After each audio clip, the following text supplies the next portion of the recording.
During one terrifying suicide attempt, I was on a date with a nurse I had met on a medical service during my internship.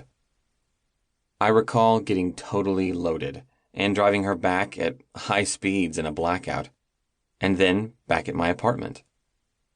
I felt so depressed and intoxicated, I took a knife and tried to sever my left radial artery at the wrist.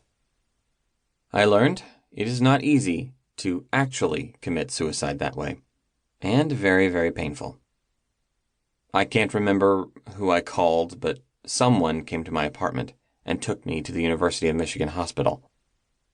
I woke up the next morning on the orthopedic surgery service to a team of doctors headed by my chairman. He said I had a disease like a broken leg and needed treatment. He was a wonderful man. The next near-death incident was the time when I woke up on my sofa, which was on fire. When I was so intoxicated, I merely threw the sofa out my second-story patio to the ground below and went back to sleep. I woke up hours later to smoldering furniture. I was too drunk to even call the fire department. I really didn't care what happened to me, or anyone else, I guess.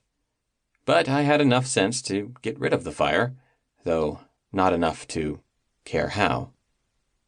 The next day, I proceeded as though it just was another day, with not much worry about my previous escape from a fiery death. Once I got into drugs, I escalated my march towards near death with narcotics and sedatives. I had a terrible sleeping problem, and of course, an addiction that required daily use of potent sedatives and narcotics.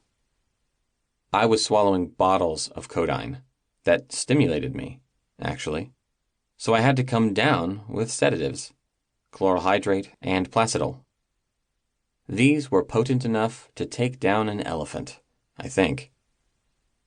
Anyway, I liked to mix these drugs with alcohol to get a drunken, numb feeling.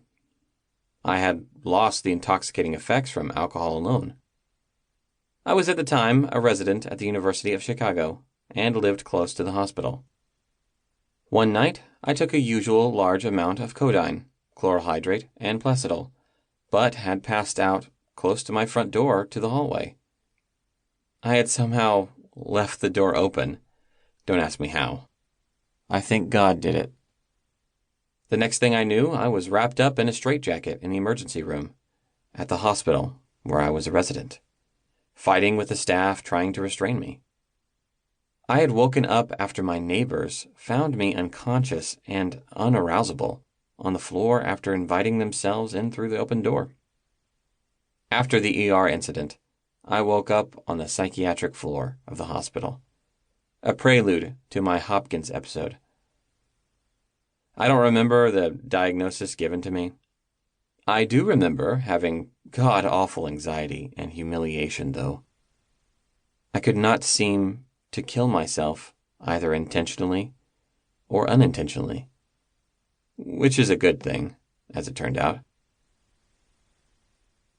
I had found my way yet to another residency in medicine. I was called to the emergency room one night, or early in the morning most likely, to see an alcoholic patient I had previously treated on my inpatient medical service for alcoholic gastritis and near death from gastric bleeding. I looked down at him with blood all over him and asked if he had been drinking. When he said yes, I immediately turned on my heels and left the room. I called my supervising resident to take care of this patient and went back to bed. I don't really remember what my resident said to me in the morning. Probably not, "Good job." I had come to hate myself so deeply because of my drinking and drugging. I took my self-rage out on this patient.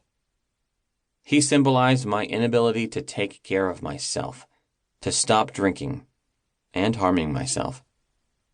I was so furious with him, as I was with myself. I loathed my basic being and wanted to kill myself and others like me.